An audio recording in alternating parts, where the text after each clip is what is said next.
alimentar para nós, mas que é importante frisar em nosso coração e é importante nós termos essa verdade. Obrigado, meu filho. Abra sua Bíblia em 2 Coríntios, capítulo 5. 2 Coríntios, capítulo 5, versículo 21.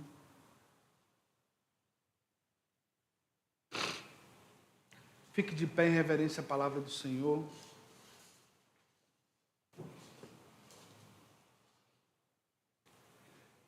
Aquele que não conheceu o pecado, o fez pecado por nós, para que nele fôssemos feitos justiça de Deus. Repita comigo. Para que nele fôssemos feitos justiça de Deus. Senhor, obrigado por tua palavra. Acrescenta, Senhor, a tua bênção sobre nós. Fala ao nosso coração nessa manhã e abre os olhos do nosso entendimento para podermos compreender o que o Senhor deseja falar aos nossos corações, ó Pai. Nós te rendemos graça por estarmos aqui, te rendemos louvor, em nome de Jesus. Amém. Você pode sentar. Então, um grande propósito existe através da cruz. Até hoje a cruz reflete a morte de Jesus.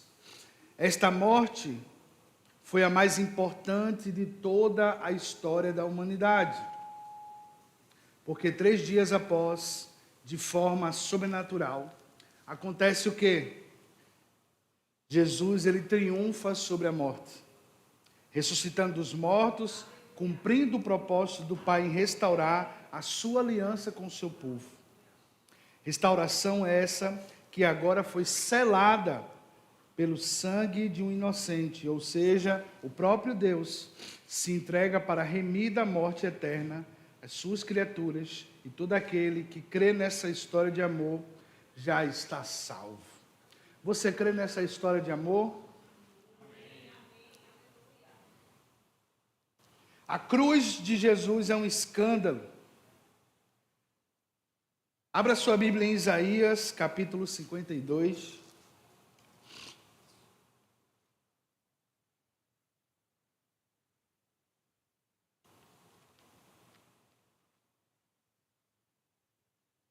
Isaías, capítulo 52, a partir do versículo 13.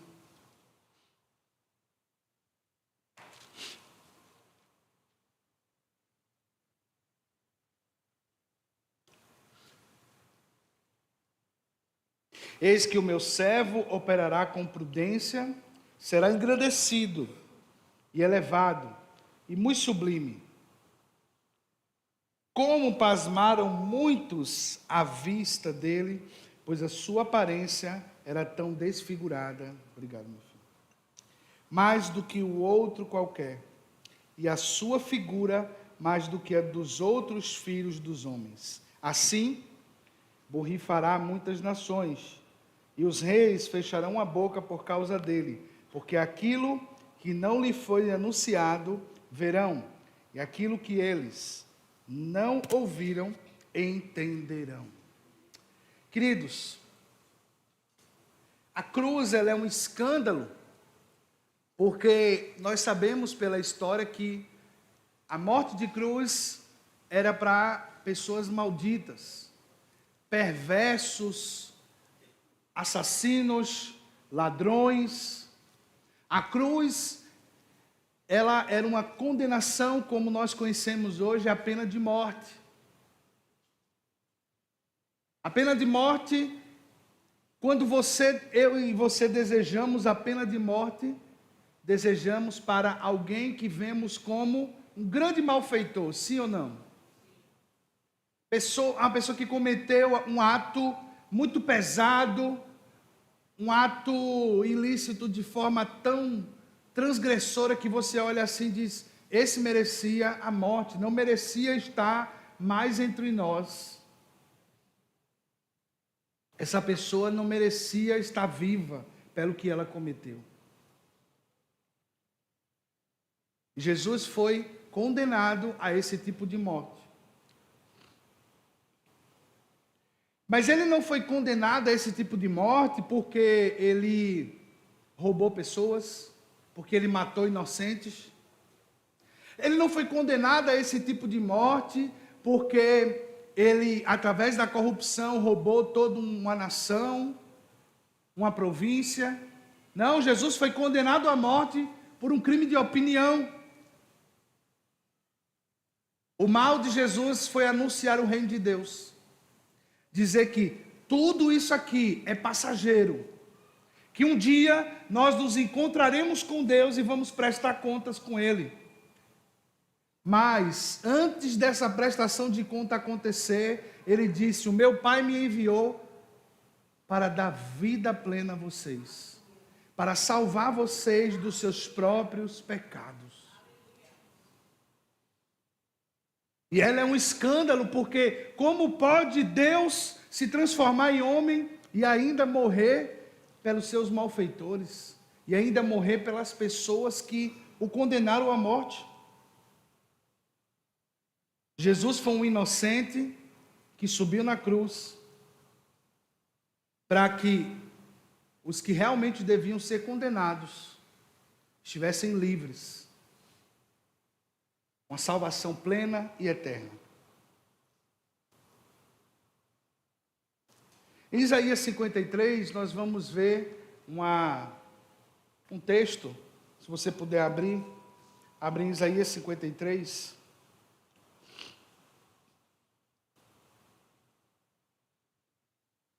A partir do versículo 1.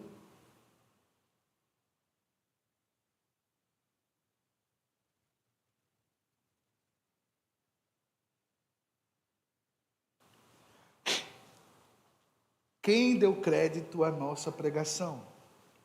E a quem se manifestou o braço do Senhor?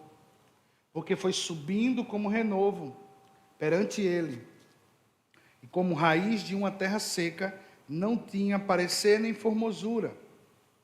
Olhando para ele, nenhuma beleza víamos, para que o desejássemos. Era desprezado e o mais indigno entre os homens, homem de dores, experimentado nos trabalhos, como de quem os homens escondiam o rosto. Era desprezado e não fizemos dele caso algum. Verdadeiramente, ele tomou sobre si os nossos pecados, as nossas enfermidades, as nossas dores levou sobre si, e nós o reputávamos por aflito, ferido de Deus e oprimido. Mas ele foi ferido pelas nossas transgressões, moído pelas nossas iniquidades. O castigo que nos traz a paz estava sobre ele, e pelas suas feridas fomos sarados.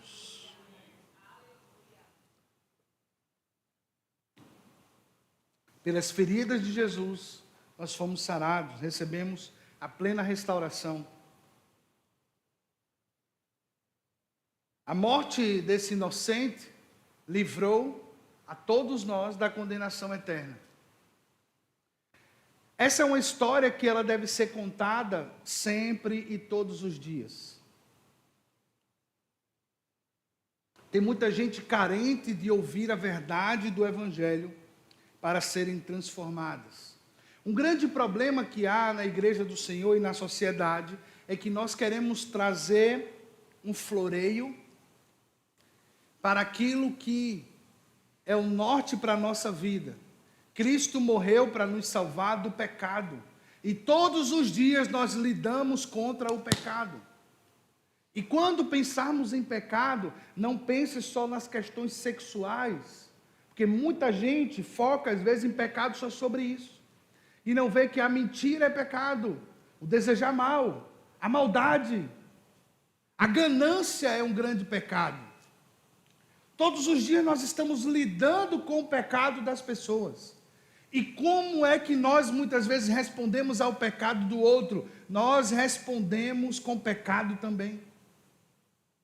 E a coisa que para nós parece ser mais difícil, era para ser a mais transformadora, guiada pelo Espírito Santo de Deus. Devíamos responder ao pecado das pessoas com o amor da medida que recebemos de Deus. Agora, como nós vamos responder em amor se conhecemos pouco sobre a profundidade do amor de Deus. Se refletimos pouco pela profundidade do amor de Deus. Se desafiamos a Deus, se realmente Ele nos ama. Se desafiamos a Deus do seu cuidado. Nós precisamos parar para pensar nisso. Eu estava viajando esses dias e refletindo sobre essas coisas. Estava numa cidade de Minas, em Poços de Caldas. E veja que coisa, ali eu refleti sobre muita coisa. Muitas vezes nós nos sentimos fracos, indignos, nos sentimos que não merecemos, sentimos que talvez estamos tão errados que nós não merecemos tal coisa. Eu fui para aquele retiro de pastores um pouco quebrado por dentro, refletindo muitas situações. Eu já falei muito sobre isso, mas o importante não é só falar, o importante é também aprender com o que falamos. Porque nós podemos usar o erro das pessoas, porque o sábio aprende com o erro dos outros. E muitas vezes nós não aprendemos com o erro dos outros. Às vezes temos dificuldade de aprender com os nossos próprios erros. A gente às vezes não aprende com o nosso erro, a gente só aprende com a nossa queda, o que é pior. Porque o erro, ele pode acontecer e você, poxa, não faço mais. Mas às vezes nós só aprendemos com a nossa queda, quando nós estamos totalmente perdidos, sem ter o que fazer. E fiquei refletindo nisso ali. Cheguei naquele lugar pensando várias situações. Estava conversando com outro amigo pastor que teve uns problemas na comunidade que ele lidera. E ele disse, ele pensou nisso. Rapaz, eu não sou preparado. Eu vou entregar esse trabalho, eu vou entregar essa igreja. E o pastor Shed, Evandro, diminui um pouquinho aí o ganho dele. Oi, som, oi, tá dando muita microfonia. Oi, agora tá bom. O pastor Chad Gray foi um pastor que esteve lá conosco. E o interessante é que ele foi pregar para pastores o óbvio.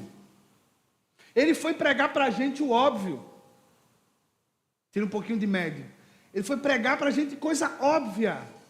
Até o pastor Roberto, que estava traduzindo ele, disse, irmãos, dava para ver na cara de vocês que ele estava pregando o óbvio para nós. E muitas vezes é nisso que nós caímos, é no óbvio, naquilo que é elementar, naquilo que deve ser a base mais robusta para a nossa vida, para a manutenção da nossa vida, do nosso ministério, do nosso trabalho, daquilo que nós fazemos. É o óbvio mesmo, irmãos, é isso que nos sustenta. Quantos homens já se perderam em filosofias humanas e mundanas, porque estão buscando coisas profundas, sem o seu óbvio, sem a sua base estar solidificada. Estão entendendo, irmãos? Vocês estão entendendo? Porque é no óbvio que nós mais somos tentados. E eu estava ali pensando sobre isso, irmão Daniel. Sentado lá, vendo várias pessoas, eu não tinha condição financeira nesse ano de ir. Eu até contei esse testemunho aos irmãos. As coisas da agenda de Deus, a gente não deve nunca retrucar como funciona a agenda de Deus. Há meses atrás eu ia tentar comprar passagem tudo para ir para o evento. E quando eu estava lá, olhando no site e tudo, Deus falou comigo, você não vai comprar? Não, vou fazer aqui das tripas coração. Ele disse, não faça. Se você for, o recurso vai chegar até você. Eu disse, amém, então tá certo. E ali eu fiquei na minha, desde que tinha uma situação que era para eu resolver, e aconteceu, né, o problema do carro, gastei muito dinheiro. Se eu tivesse feito essa compra das passagens, da viagem, que a programação era eu e Rafaela, tudo, ia ser um custo muito alto e eu não ia conseguir resolver o problema do carro, que foi um problema urgente, tive que resolver na hora. E ali eu estava entendendo. Só que faltava a última coisa. Deus falou, se você for, o recurso vai chegar até você. E aí, uma semana antes, o recurso chegou. Disse, pastor, tem alguém que quer pagar para você vir. E eu fui, e foi uma bênção, foi um tempo de edificação, de conexões, rever amigos, ser encorajado no que Deus está fazendo. E ali eu estava olhando aquelas pessoas e pensando nisso, meu Deus, às vezes a gente se sente inapto para as coisas e esquece que Deus nos escolheu, que Deus nos chamou. Esquecemos que Deus falou sobre nós. Esquecemos que Deus nos escolheu, tanto que enviou seu Filho para morrer pelas nossas vidas. Esquecemos disso, irmãos, e a gente fica perdido, pensando, poxa, as coisas não dão certo. Eu acho que é porque Deus está com raiva de mim, qualquer coisa do tipo. Não! Não caia nas ciladas do diabo. Não caia naquilo que o diabo está tentando te acusar. A gente se esquece que nós fomos chamados pelo Senhor. Abra sua Bíblia em Lucas 22.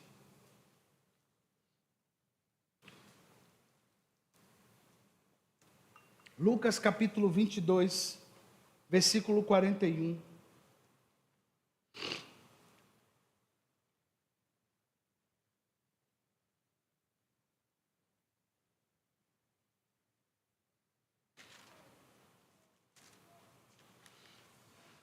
A partir do versículo 41.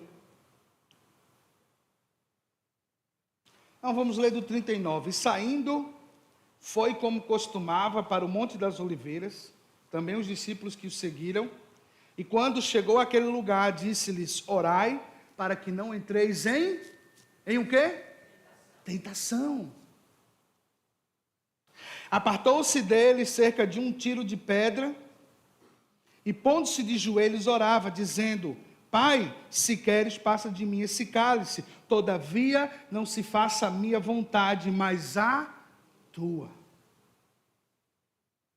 A vontade de Deus, Paulo diz que ela é boa, perfeita e mesmo que a gente não ache, mas a vontade de Deus é isso. A vontade de Deus é boa.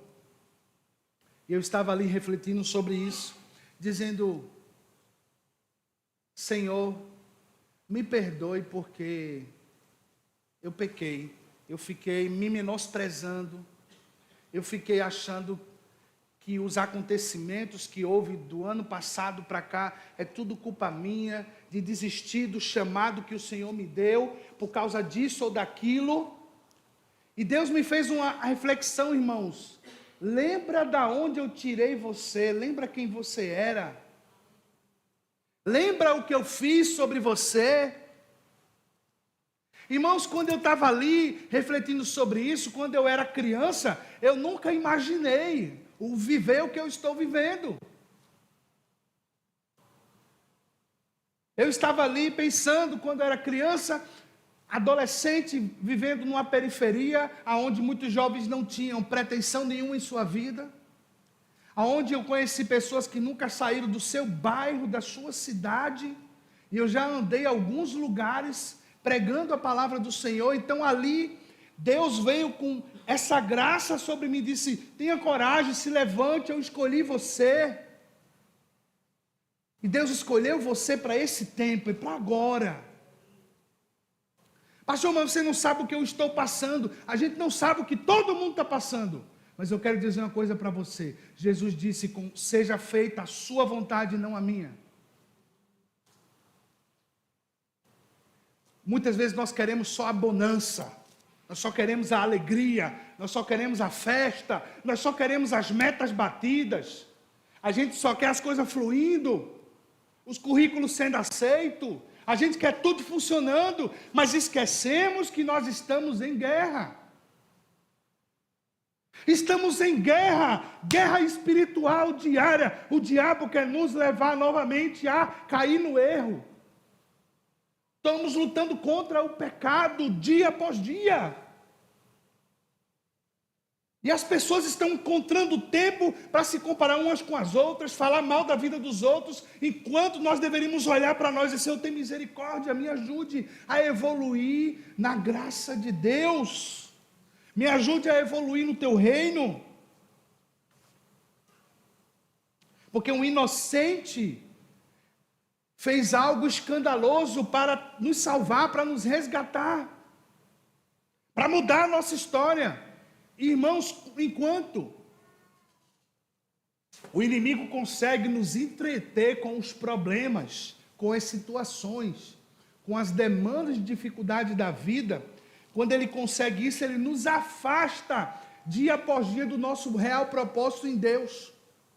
Porque ele está te ocupando, te cansando. E a gente esquece que o escândalo que houve na cruz tinha um propósito, como nós falamos aqui no início. Ele foi condenado junto com outros malfeitores, tanto que na cruz um reconhece e diz: ó, a gente merecia passar por isso aqui, mas ele não. Este é um inocente que está aqui do nosso lado. Ele não merecia sofrer tudo o que nós estamos passando.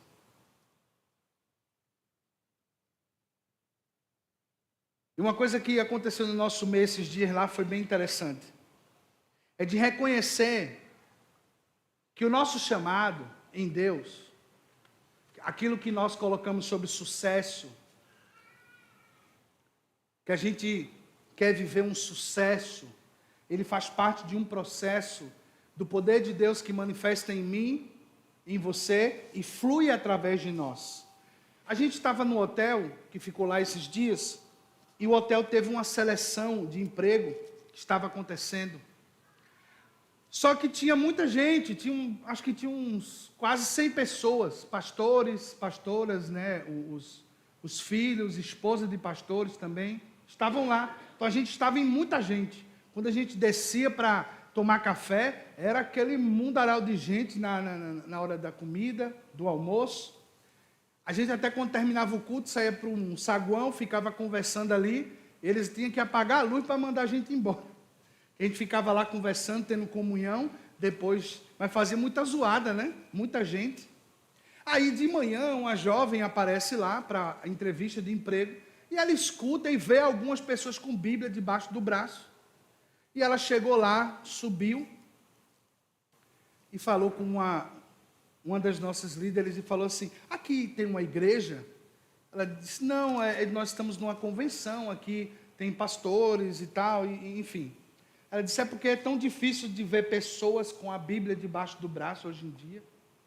Aí ela ficou já, ela identificou.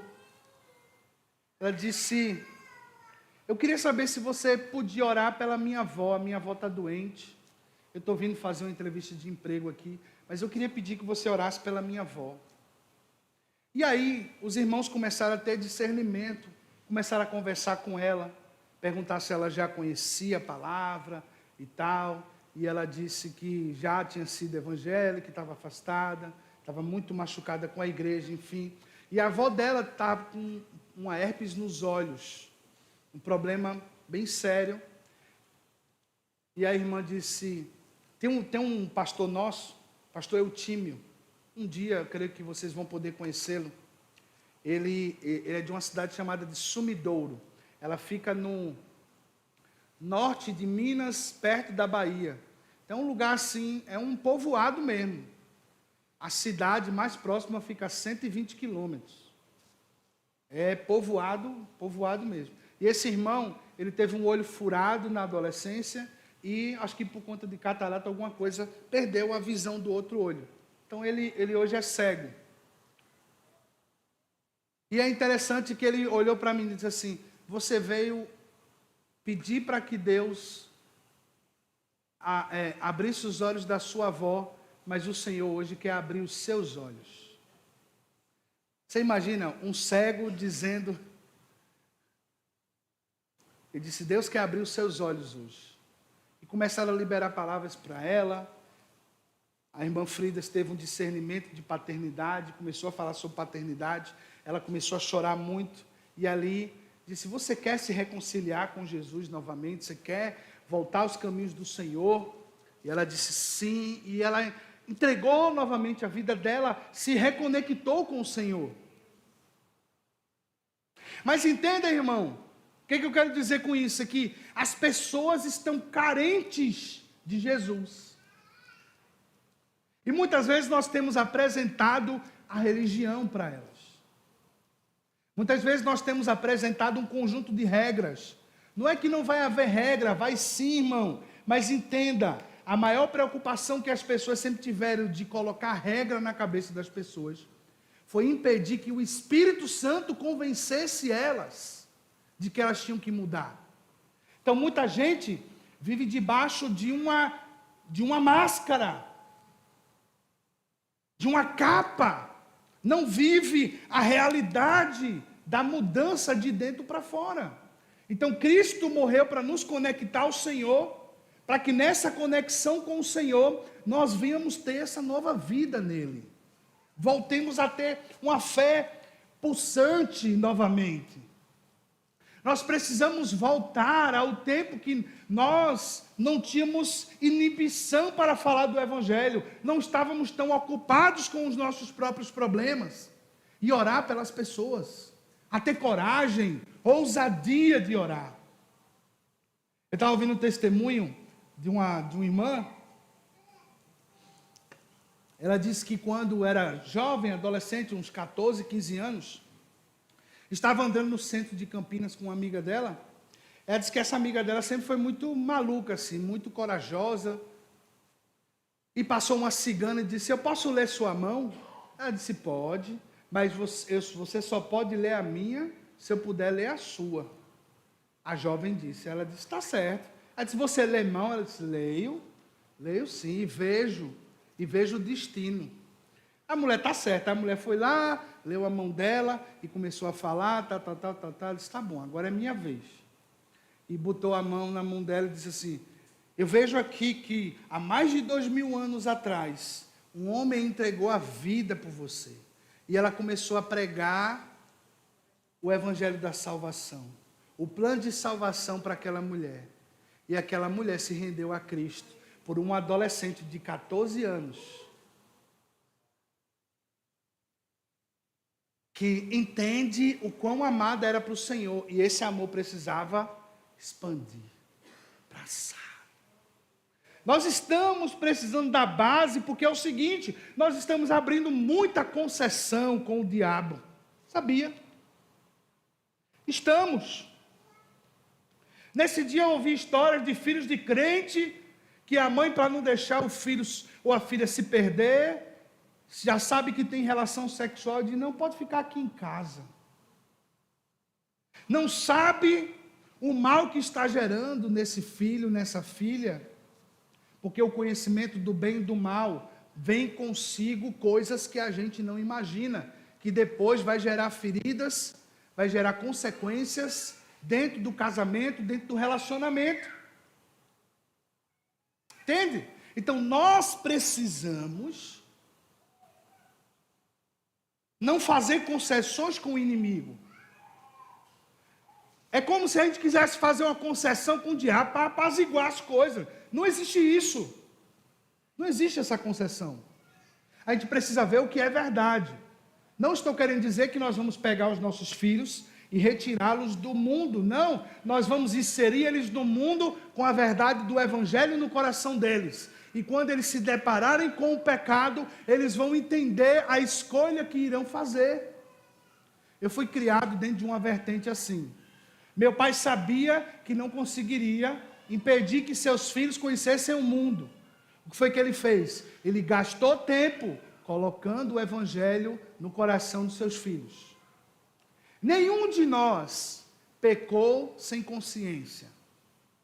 A gente já tinha consciência. Quando caímos no pecado, caímos sabendo o que estávamos fazendo. Mas qual o resultado de depositar nos nossos filhos a verdade do Evangelho? É que um dia, quando o Espírito Santo visita e chama para perto, aí, meu irmão, a graça irresistível toca nessa pessoa. Fui criado na igreja, dormindo em vigília, ia para todo tipo de culto, de pregação, de evangelismo, de tudo. Fui criado nesse ambiente. Por quê? Porque Deus já sabia as coisas que eu iria enfrentar. Às vezes a pessoa vem para o culto, eu vou porque você está pedindo, porque você está mandando, ou vou para satisfazer o outro, mas quando do púlpito sai a palavra de Deus, ela pega a pessoa por dentro. Ela não se rende uma vez, mas ela vai ouvindo, ela vai lembrando, ela vai conhecendo essa verdade de Cristo, e essa verdade vai aqui, queimando por dentro, até o momento que nos puxa, nos arranca desse império das trevas, que o diabo tem todos os dias trabalhado para que eu e você venhamos ter concessões com o inimigo, sabe? Todos os dias nós vamos ser encorajados para ter uma concessão com o diabo. Todos os dias.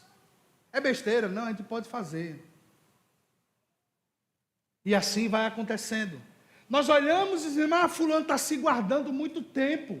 Irmãos, eu prefiro alguém que se guarde muito tempo do que alguém que está acumulando pecado em sua vida. E depois é difícil tirar do lamaçal.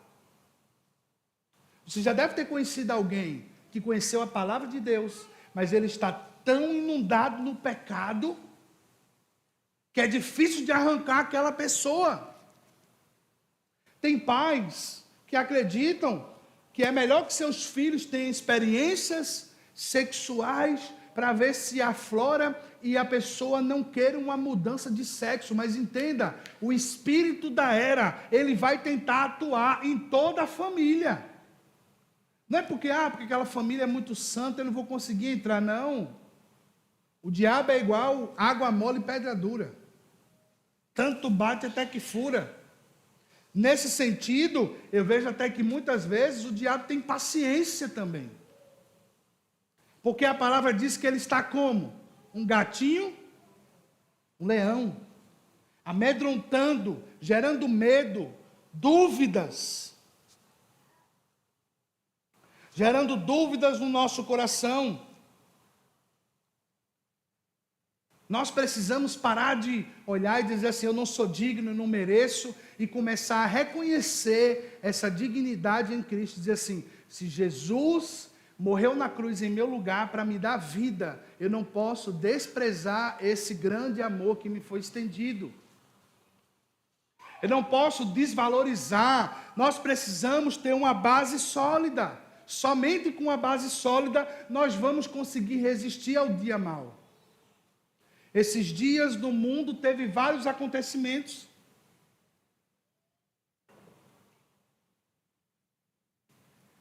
A palavra já dizia que no fim dos tempos ia haver muito desespero na alma das pessoas.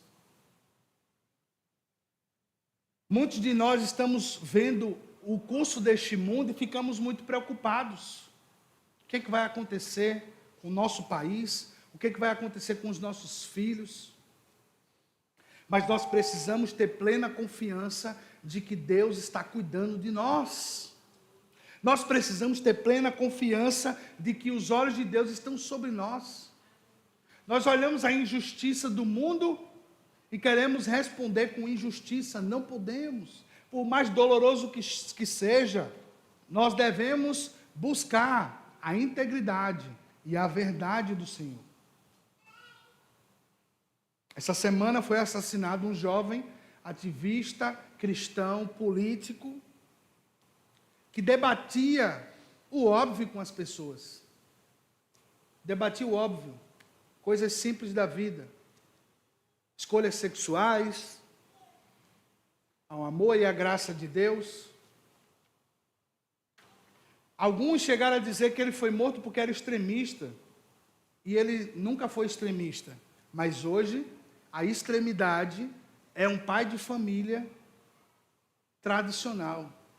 Para o mundo que estamos vivendo, isso é uma coisa extrema. Porque a família ela vai vir com a sua estrutura, mas não tem como a sociedade avançar e caminhar sem ter famílias. Não vai ter como, tem como procriar. Você pode alugar quantas barrigas de aluguel quiser, não tem como, vai gerar uma sociedade disruptiva, doente, que não vai conhecer valores. Mas o mais interessante é que pessoas saudaram esse assassinato, gostaram do que aconteceu, porque estão do outro lado, vamos dizer assim. E aí é onde o ser humano mostra como ele é por dentro. Um cirurgião, aqui de Recife,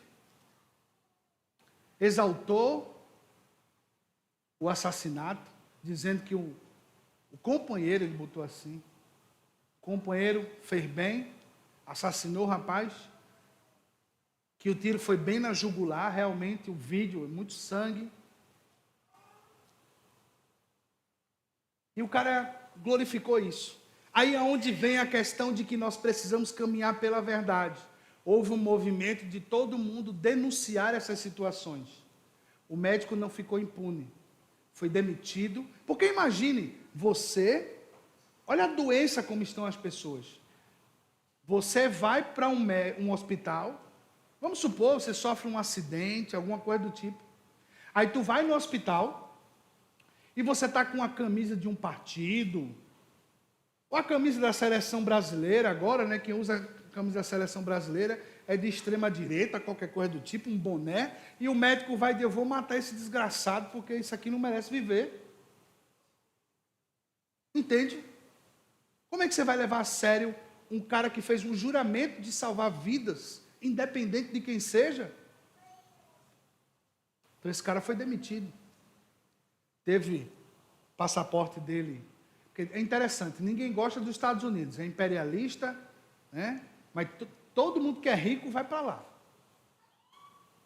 Está todo mundo lá. Todo mundo que fala mal está indo para lá. Ninguém vai para Cuba, Venezuela, né? Ninguém vai visitar a Nicarágua, tem passaporte, pode entrar lá. Entende? Pode ir. Lá você tem entrada livre. Mas ninguém quer ir. Só quer ir para o lugar que emana leite e mel, né? Mas entende o que é que eu estou querendo dizer com isso aqui? Será, pastor, que realmente um médico faria isso? Eu vi outro vídeo essa semana, uma mulher que implicou com um jovem que ia sentar ao lado dela. Baixa o volume aí, por favor. Que ia sentar ao lado dela no avião. E ele estava com um boné de Trump. E a mulher disse, não, você não vai sentar porque você quer meu mal. Só por causa do boné. Então já rotula, né? A pessoa como... Mas, preste atenção. Muitas vezes nós também nos comportamos de tal forma. Como? Quando a gente vê alguém do cabelo rosa, azul, a gente já diz que ali é alguém mau caráter. É ou não é? Então nós devemos corresponder. Qual a reflexão que eu quero trazer hoje? Você ia soltar fogo se Lula morresse? E aí? E aí? Entende? Precisamos de domínio próprio. Pode ser uma resposta de Deus e tal, ok. Mas e aí? Aí você pode botar em duas balanças. Não, pastor, o cara aqui é um corrupto, condenado, e o outro era um inocente. Tudo bem. Mas todos carecem da misericórdia de Deus. O destino deles está nas mãos do Senhor. Nós devemos pregar o Evangelho. Porque senão a gente também não pode entrar num presídio para pregar o Evangelho. A gente não vai poder entrar numa comunidade e falar da restauração. Vocês estão entendendo o que é que eu quero dizer desde o início? Que nós estamos lutando contra o pecado todos os dias. E, irmãos, eu falei isso aqui em um culto, quando a gente tinha na quarta-feira. Eu disse, olha, irmão, eu peço a Deus misericórdia, mas meu desejo era que o cabeça de ovo, para não dizer o nome dele, ele morresse de um infarto. Da injustiça que você vê acontecendo no país. Eu disse, irmão, mas eu estou confessando, dizendo assim, eu peço perdão a Deus. E não é só pedir perdão a Deus, é dizer, Senhor, me ajude, para que esse desejo não seja o meu. Porque senão, irmãos, nós vamos estar nos degladiando, a gente vai viver, vai voltar a ter uma guerra civil, por causa de cores das pessoas, desejos dela, e essa não é a mensagem central do Evangelho. Jesus não se tornou maldito por nós. Lembra? Ele disse também que estava morrendo pelos malfeitores, ele foi enterrado no meio de outros mortos e ressuscitou. A palavra diz que aquilo que era impossível para o homem, Deus fez possível por meio de Jesus. Então o que é que eu estou querendo dizer? Que nós precisamos, como crentes, voltar para a base, para que a gente aprenda a suportar o tempo do fim e focar em uma coisa importante que a igreja não tem focado, em oração. A igreja foca muito em oração para ela, para as coisas dela, mas nós precisamos orar pelas autoridades constituídas, orar para destronar principados e potestades. Lembra? Efésios 6 diz que a nossa luta não é contra a carne e sangue. Porque nós não podemos viver essa celeuma novamente, eu já denunciei isso. A igreja do Brasil, o povo brasileiro, foi entregue às suas paixões porque idolatrou um político. E essa é a verdade. Aqui na igreja uma vez teve um pastor que me visitando, chegou conversando comigo. Pastor, eu não acredito, eu nunca imaginei que o avivamento ia vir por meio da política. Olha a cabeça das pessoas. O cara estava tão crente que o movimento era de Deus, o candidato de Deus, a pessoa de Deus, que ele estava acreditando que havia um avivamento. Nunca aconteceu isso na história, irmão. Isso não é bíblico. O avivamento vem por meio de Deus, para um povo que se humilha, que reconhece a sua vontade, a sua soberania, e não por meio dos poderosos. E eu acredito que a igreja do Senhor aprendeu. Nós não podemos idolatrar pessoas, colocar pessoas numa igreja, chamar de mito, ou de ladrão, o que seja, não. Subiu lá, beleza, Deus te abençoe. Porque é interessante, as pessoas não batem palma para o Senhor como batem para o político que gosta. As pessoas não recepcionam o Espírito Santo, a graça de Deus na igreja, como recepcionam um político. O político não pode ser a nossa salvação, o político é um instrumento de Deus. Instrumento de Deus, assim como Nabucodonosor, que é muito pior do que Lula, do que Maduro. Foi e se curvou diante de Deus. Assim como Deus levantou Ciro, com o povo preso na Babilônia, e usou como instrumento. A igreja, se ela tiver centralizada no Evangelho, nós vamos ter os instrumentos de Deus. Assim como nós temos para juízo, nós vamos ter para bênção também. Eu não estou dizendo que agora, então por causa disso, nós vamos escolher o candidato que tem aquela cara de piedade. Não, que já nos mostrou o que é isso. E é uma coisa muito séria, quando alguém usa a causa do órfão e da viúva para se autopromover e chega lá no nível que ele pode ajudar, ele se torna um opressor dessas pessoas. Nunca foi tão fácil escolher um lado, mas ao mesmo tempo o diabo sabe como trabalhar para gerar essa confusão que a gente vive. 2026 está aí, irmãos. Você vai viver intrigado com o seu familiar de novo, porque você não tem estômago para a inércia dele, para a ignorância dessa pessoa. Entende? É muito sério isso. A gente às vezes não tem estômago para lidar com pessoas ignorantes em algumas questões.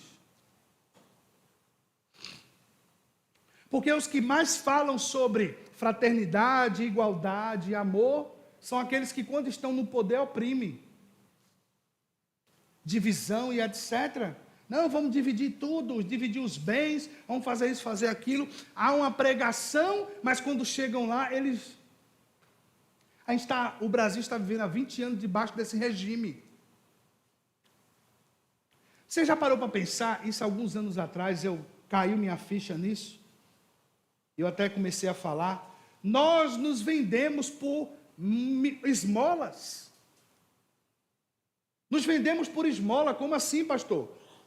Você sabia que o nosso país, hoje, 95 milhões de pessoas, 95 milhões. Quantos habitantes tem o Brasil, vocês sabem? Tem mais de 210 milhões. Ou seja, mais de um terço do Brasil vive debaixo de Bolsa Família, Bolsa Gás, Bolsa não sei o que lá. Só vive de sustento do governo, ou seja, o restante paga para que o outro ganhe. É injusto? É. É injusto. Mas o trabalho mais difícil que existe é a democracia, irmãos. É o trabalho mais difícil que tem. Por quê? Porque nós precisamos engolir certas coisas para que ela venha conseguir vencer. Cristo morreu para tornar democrático o acesso a Deus. Você já parou para pensar nisso? Obrigado. Porque ele nivelou todo mundo. Tornou democrático o acesso a Deus. Todo aquele que invoca o nome do Senhor é salvo. Quer falar com o Senhor? Entra no teu quarto, fala com ele em secreto, que ele te responde. Para você reconhecer a Cristo como Salvador, você não precisa dar dinheiro, você não precisa fazer um processo de andar com a cruz debaixo do seu braço. Não, você só diz, eu creio. E parece muito fácil isso, mas é isso mesmo. Jesus morreu para te dar esse acesso. Mas qual é a confusão do inimigo nos últimos tempos? Eu preciso confundi-los. Eu preciso enganá-los. E qual a forma de enganar? Colocando a sociedade uma contra a outra. Por exemplo, nós temos muito medo de enviar os nossos filhos para a universidade. Chega na universidade, o filho pira a cabeça. Mas deixa eu te falar uma coisa. Muitas vezes, não é só sobre o que você fala, mas é muito sobre o que nós vivemos dentro de casa. Os nossos filhos, na universidade, no trabalho, etc., eles vão viver daquilo que nós fomos exemplo para eles. Porque eu conheço pastores que, o pessoal sempre diz assim, não, porque filho de pastor já tem uma mira. Não, não é sobre isso não, gente. Muitos filhos de pastor não têm exemplo dentro de casa. Essa é que é a verdade, irmão. Tem muito pastor que casa com a igreja, com o prédio, com as pessoas. Mas o filho, quando vê um pai que é casado com Jesus, que ama o evangelho, que ama a sua família, que cuida dela, é muito difícil desse filho esquecer esse exemplo. A maioria dos filhos que eu vi que deu trabalho é porque o pai era casado com a igreja. Agora, pode acontecer também de pais que são íntegros, vivem o evangelho, e os filhos também têm direito de escolha. E eles podem escolher errado. Podem sim. Eles podem escolher errado. E é onde os pais também precisam ensinar os seus filhos as consequências dos erros, das escolhas e etc. Porque você pode estar vivendo uma vida no Senhor e seu filho dizer, eu não quero isso para mim. O que é que você vai fazer como pai e mãe? Vai interceder por esse filho, orar para que essa pessoa mude a rota, orar para que essa pessoa tenha um encontro com Jesus. Aconteceu comigo, eu cresci no Evangelho. Eu estou na igreja, a consciência, vamos dizer assim. Meu primeiro encontro com Jesus foi com 12 anos, mas eu desde os 5 anos estou na igreja. Desde os 5 anos que eu estou na igreja e tal, mas o meu primeiro encontro com Jesus foi com 12. Depois eu tive um encontro mais firme com 15 anos. Já um pouquinho mais de consciência, e aí vai avançando. O evangelho vai entrando no coração, Deus vai fazendo morada, vai mudando as coisas de lugar na nossa vida. Mas eu fiz muita escolha errada no caminho também, irmãos. Fiz muita escolha errada no caminho. Mas graças a Deus por Jesus Cristo, que nos ama incondicionalmente e nos visita na nossa sarjeta. Eu vi uma história esses dias. Uma pessoa me mandou, chamava de gadareno, do interior daqui, eu acho que é, não sei nem se é no nosso aqui, é no interior, lá no Juazeiro do Norte, alguma coisa assim, no Ceará. E aí o que aconteceu? Uns irmãos estavam numa base missionária fazendo evangelismo, e nesse dia as pessoas acordaram, foram fazer seus devocionais, ler a palavra ali e tal. O que aconteceu? Um homem todo sujo, com roupa rasgada, aparece na frente da chácara que eles estavam. E ali o rapaz vai conversar com ele. Quando começa a conversar com ele, ele fica possesso pelo demônio. E ali os outros irmãos chegam e começam a orar. E começam a expulsar aquela entidade na vida daquele homem. E começam a orar, e ele expulsa. Irmãos, quando os demônios saem da vida daquele homem, sabe o que aconteceu com ele? Ele, o que eu estou fazendo aqui? Ele viveu uma vida, uma parte da vida dele, possesso, e não sabia onde estava. As pessoas pegaram, ele estava com um cabelo enorme, era andarilho, todo sujo, deram banho, cortaram o cabelo dele, botaram a roupa, e depois ele disse: olhe, vocês não sabem o que aconteceu na minha vida.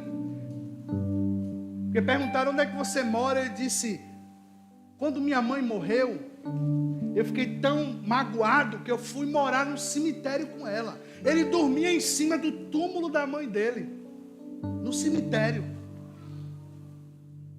Por isso que ele é chamado de gadareno. Vivia acorrentado ali no cemitério. Mas o evangelho de Jesus chegou na vida desse homem, por pessoas que estavam carregando também o evangelho, e foram instrumento de Deus para libertar aquela vida, tirar aquele homem do pecado, arrancar ele daquilo ali. Então não há nada impossível para Deus. Mas não sou eu que faço, não é você que faz, é o Espírito de Deus que faz, no tempo oportuno dele. Não desista de quem você ama, não desista da pessoa que você considera, não desista das pessoas que até machucaram você. Ore dizendo: Senhor, eu quero liberar perdão sobre essa pessoa. Nós estávamos orando lá no retiro, só os homens.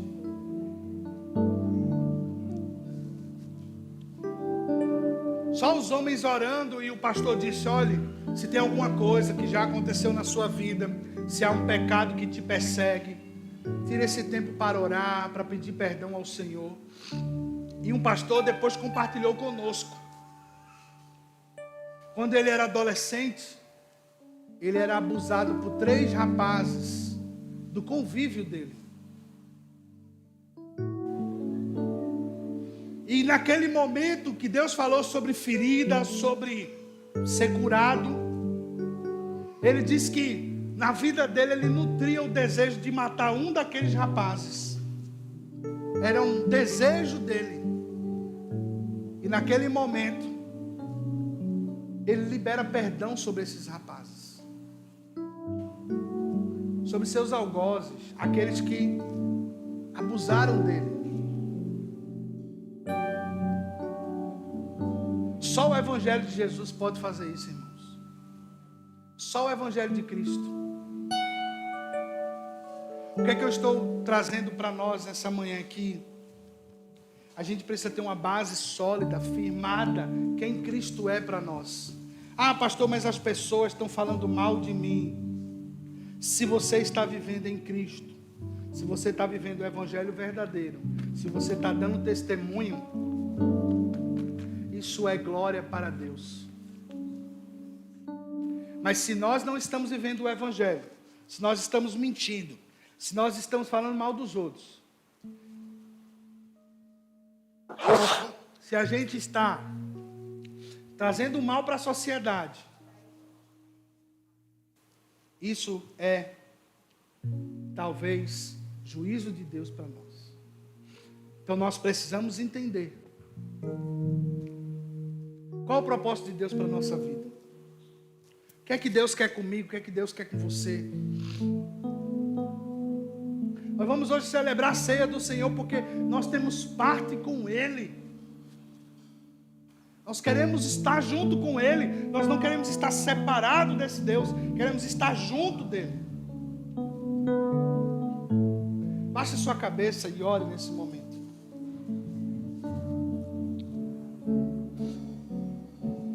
Se tem alguém para você liberar perdão hoje, libere perdão sobre essa pessoa.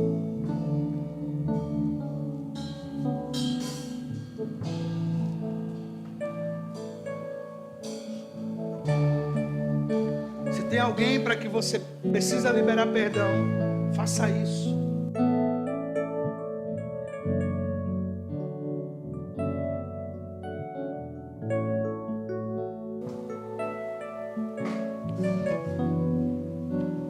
Se você precisa pedir perdão ao Senhor, peça.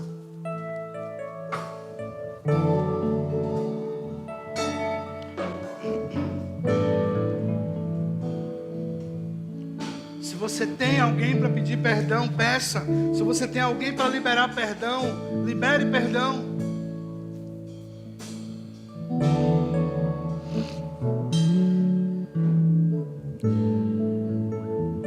Deixe o Evangelho trazer novidade de vida no seu coração, que você possa ser livre de toda e qualquer amarra que prende você ao passado, aos erros que você fez.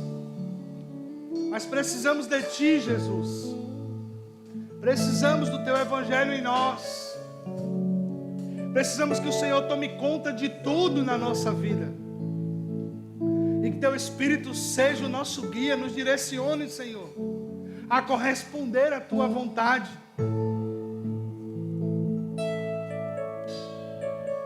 Que a Tua misericórdia venha sobre nós.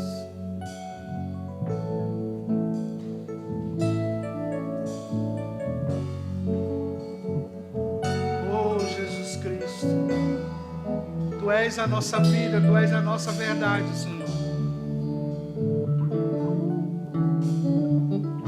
Colocamos diante de Ti, Senhor, em oração, as pessoas que um dia nos machucaram, que um dia, Senhor, falaram mal de nós, e isso mexeu conosco, seja familiar, seja amigos, seja do trabalho, da universidade, coisas do passado nós deixamos para trás agora, nós deixamos para trás, Senhor, e recebemos do precioso sangue da cruz sobre nós. Recebemos do Teu precioso amor sobre nós. Recebemos da Tua graça sobre nós, Senhor. Aleluia. Aleluia. Eu quero da Tua graça sobre mim e sobre a minha casa, Jesus. Do Teu sangue sobre nós. Aleluias.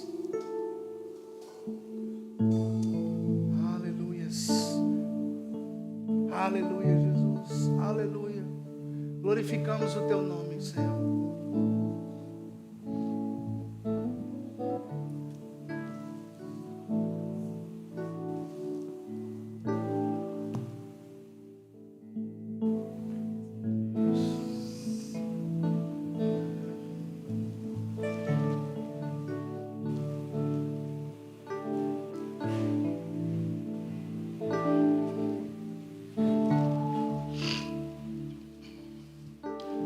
Mesmo sendo assim,